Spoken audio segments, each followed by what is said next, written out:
এটা পৃথিবীর কেউ জানে না, কেউ জানে না। মৃত্যু একদিন হঠাৎ করে আইসা যাবে, হপ করে আইসা ধরে নিয়ে যাবে। আমার তেলাওয়াত কি তো আয়াতে আল্লাহ বলেন, আইনামা তাকুনু ইউদরিকুমুল মাউত ওয়ালাউ কুনতুম ফি বুরুজিম মুশাইয়াদা। সুবহানাল্লাহ, জোরে কোন, আরো জোরে বলেন আল্লাহু আকবার। আল্লাহ বলেন, বান্দাবান্দি যেখানে থাকো, যেভাবে থাকো, মৃত্যুর জন্য 24টা ঘন্টা তোমরা প্রস্তুতি গ্রহণ করে থাকো। কারণ কি জানো? আল্লাহ বলেন যে আমি আল্লাহ যখন মৃত্যু পাঠিয়ে দিব, হপ করে তোমাদেরকে আয়সা ধরে নিয়ে যাবে। বান্দারে, মরণ কার কখন আসবে কেউ জানে না। এই জন্য আল্লাহ রাব্বুল আলামিন বলে, বান্দাবান্দি মরণের আগ পর্যন্ত আমি আল্লাহর ইবাদত করো, আমি রবের গোলামি করো, আমার নবীর সুন্নত তরিকায় চলো। কবরে শুইতে দেরি হবে, জান্নাতের বিছানা বিছাইতে একটা সেকেন্ড দেরি হবে না। সুবহানাল্লাহ, জোরে কোন। এই জন্য ভাই, আপনারা লক্ষ্য করে দেখেন, যেই নবীজিকে সৃষ্টি না করলে কুল কায়নাত কোনো কিছু সৃষ্টি হতো না। ওই নবীজিও দুনিয়াতে থাকতে পারে নাই, আমি আর আপনিও দুনিয়াতে থাকতে পারবো না। তবে চলে যে যাব, এটাই চিরন্তন। জোরে কোন, ঠিক কিনা? চলে যে যাব, এটাই বাস্তব, এটাই সত্য। তবে চলে তো যাবই, যাওয়ার আগে কিছু নিয়ে যাওয়ার দরকার আছে কিনা? আরো জোরে কোন, আছে কিনা? আল্লাহ রাব্বুল আলামিন কুরআনুল কারীমের আরেক আয়াতে বলেন, ইয়া আইয়ুহাল্লাযীনা আমানুত্তাকুল্লাহ ওয়াল তানজুর নাফসুম মা কদ্দামাত লিগাদ ওয়াত্তাকুল্লাহ ইন্নাল্লাহ খাবীরুম বিমা তা'মালুন। আল্লাহ বলেন, ইয়া আইয়ুহাল্লাযীনা আমানুত্তাকুল্লাহ, ও জগতের মুসলমানেরা, ইমানদারেরা, তোমরা আমি আল্লাহকে বই করো। কাকে? আমি আল্লাহকে বই করো। বই করার মতো বই, মুখ দিয়ে বলছো একটা, অন্তর দিয়ে করছো আর একটা, এমনটা না। বই করার মতো বই করো আমি আল্লাহকে। ওই হাসরের মাঠে দিনের বিচারের কথা স্মরণ করো, আমি আল্লাহর কাঠগড়ায় দাঁড়াতে হবে। ফুলসারাতের ব্রিজের কথা স্মরণ করো, কবরের কথা স্মরণ করো। আল্লাহ বলেন, ওয়াল তানজুর নাফসুম মা কদ্দামাত লিগাদ। এরপরে আল্লাহ বলেন, তোমরা প্রত্যেকে চিন্তা করিয়া দেখো আগামী দিনের জন্য কি অগ্রিম পাঠাইছো। সুবহানাল্লাহ। বাড়িতে যায় খেতার তলে কয়েন, আরো জোরে কোন সুবহানাল্লাহ। মুফাসসিরিনে কেরাম এই আয়াতের তাফসীর করতে যায় লেখেন, আল্লাহ যে বলছেন ওয়াল তানজুর নাফসুম মা কদ্দামাত লিগাদ, হে বান্দা বান্দি তোমরা প্রত্যেকে চিন্তা করিয়া দেখো আগামী দিনের জন্য কি অগ্রিম পাঠাইছো। আগামী দিন বলতে কি বোঝানো হয়েছে? সুবহানাল্লাহ। আগামী দিন বলতে কবরের কথা বলা হয়েছে, ফুলসারাতের কথা বলা হয়েছে, হাসরের মাঠের কথা বলা হয়েছে। ও ভাই, যেই কবরে সাথী নাই, বাতি নাই, মা নাই, বাবা নাই, আমার কবরে আমাকে থাকতে হবে। অন্ধকার কবরে বন্ধু বান্ধব আত্মীয় স্বজন কেউ থাকবে না। জোরে কোন, ঠিক কি ঠিক না? এই জন্য আল্লাহ রাব্বুল আলামিন বলেন, তোমরা প্রত্যেকে চিন্তা করিয়া দেখো আগামী দিনের জন্য কি অগ্রিম পাঠাইছো। ও মিয়া, আল্লাহর নবীজির সাহাবায়ে কেরাম নবীজির জবান মুবারক থেকে যখন এই আয়াতে কারিমার ওয়াজ শুনলেন, সাহাবায়ে কেরাম গৌরায়া গড়ায় কান্দে আল্লাহু আকবার। আল্লাহ রাব্বুল আলামিন সাহাবায়ে কেরামদেরকে এই পৃথিবীতে 10 জন সাহাবীকে জান্নাতের সুসংবাদ জানাইছে। সুবহানাল্লাহ, জোরে কোন। ঠিক তেমনি ভাবে 10 জন মহিলাকেও আল্লাহ তাআলা জান্নাতের সুসংবাদ জানাইছে। সুবহানাল্লাহ, জোরে কোন। এরপরেও সাহাবায়ে কেরাম কবরের কথা স্মরণ হইলে, ফুলসিরাতের কথা স্মরণ হইলে কানতে কানতে বেহুশ হয়ে যাইত। সুবহানাল্লাহ, জোরে কোন। আল্লাহর নবী, বিশ্ব নবী, রাহমাতুল লিল আলামিন, দিনের পয়গম্বর সাহাবায়ে কেরামদেরকে যখন জান্নাত এবং জাহান্নামের ওয়াজ করত, আল্লাহর নবীজির সাহাবীরা গৌরাইয়া গৌরাইয়া কান্নাকাটি করত। জোরে কোন সুবহানাল্লাহ। এজন্য দুইটা পায়ের নিচে হাত রেখে বলবো, রে বাবা, এগো পর্দার অন্তরালের মা, এ পৃথিবী থাকার জায়গা না, থাকতে পারবো না। জোরে কোন, ঠিক কিনা? এ যুবক, যুবক রে, তোমার মতো আমার মতো কত যুবক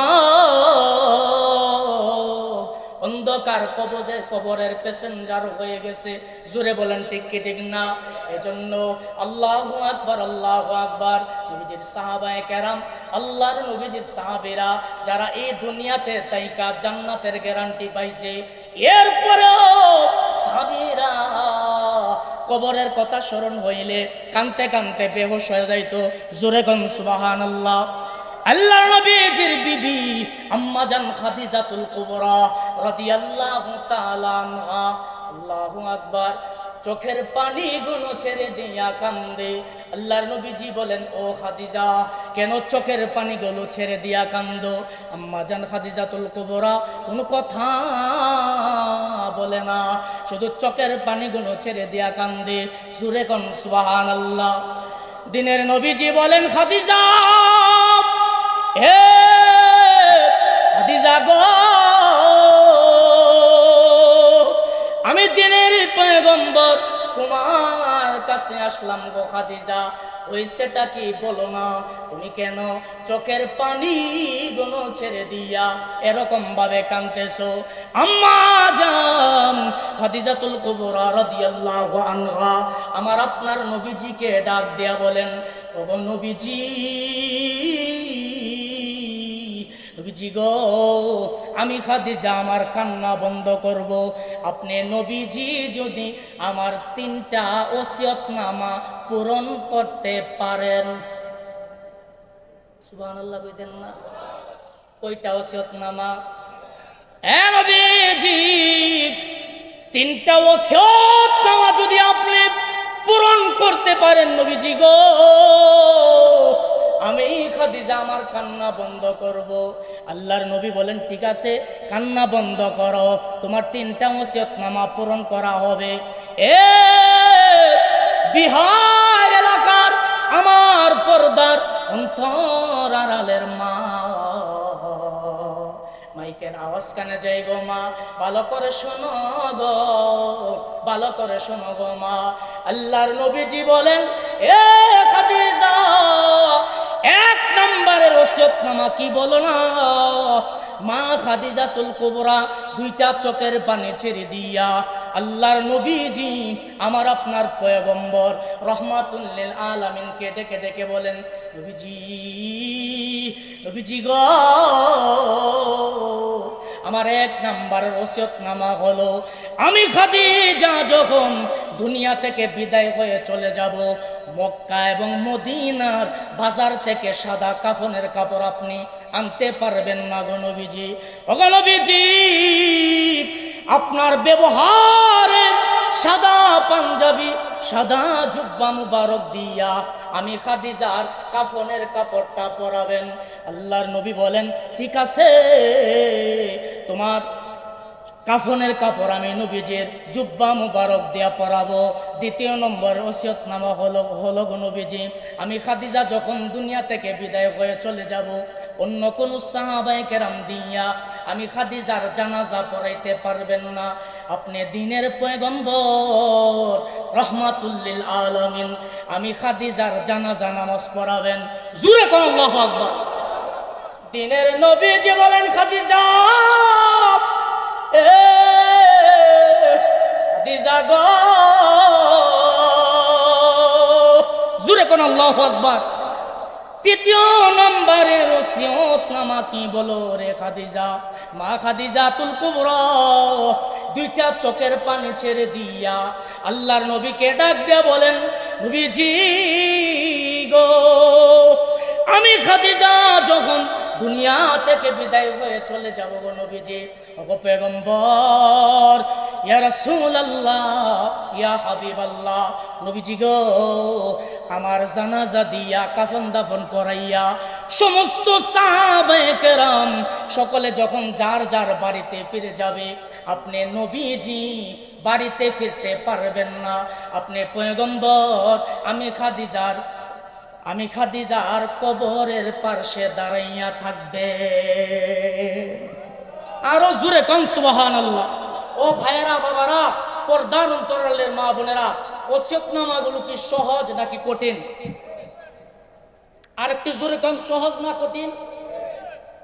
আল্লাহর নবী বলেন, খাদিজা, তুমি আল্লাহকে এরকম ভাবে বই করো। জোরে কোন আল্লাহু আকবার। এ খাদিজা, খাদিজা রে, আমার আল্লাহ না তোমাকে আগে মাফ কইরা দিয়েছে? আরো জোরে কোন। আল্লাহর নবীজিকে এই কথা বলিয়া মা খাদিজাতুল কুবরা কিছুদিন পরে দুনিয়া থেকে বিদায় হয়ে চলে গেলেন। আল্লাহু আকবার, আল্লাহু আকবার। নবীজি নিজে জুব্বা মুবারক দিয়া কাফনের কাপড় পরালেন। জোরে কোন আল্লাহু আকবার। আল্লাহর নবীজি তিনটা ওসিয়তনামা শোনার পরে দিনের পয়গম্বর ডাক দিয়া কই, এ খাদিজা, এক নম্বরের ওসিয়তনামা, আমি নবীজি কেন আমার জুব্বা মুবারক দিয়া তোমার কাফনের কাপড়টা পরাবো, এটা আমি নবীজি জানতে চাই। ওরে সাদা দাড়িওয়ালা মুরব্বী বাবারা, ও প্রাণের যুবক ভাই, ওরে পর্দার অন্তরালের মা, ভালো করে শোনেন গো মা। আম্মা জান খাদিজাতুল কুবরা আপনাদের মতো একজন মহিলা ছিলেন। জোরে কোন ঠিক কিনা? আল্লাহর নবীজিকে ডাক দিয়ে বলেন, এ পয়গম্বর, আপনি না বলছেন গো নবীজি, আল্লাহর বান্দা বান্দি যখন দুনিয়া থেকে বিদায় হয়ে চলে যায়, জানাজা নামাজ দিয়া মুর্দারকে যখন কবরের মধ্যে রাখা হয়, নবীজি গো, আপনি না বলছেন গো পয়গম্বর, ইয়াতিহি মালাকানে ফায়ুজিলিসানি ফায়াকুলানে মার রব্বুকা।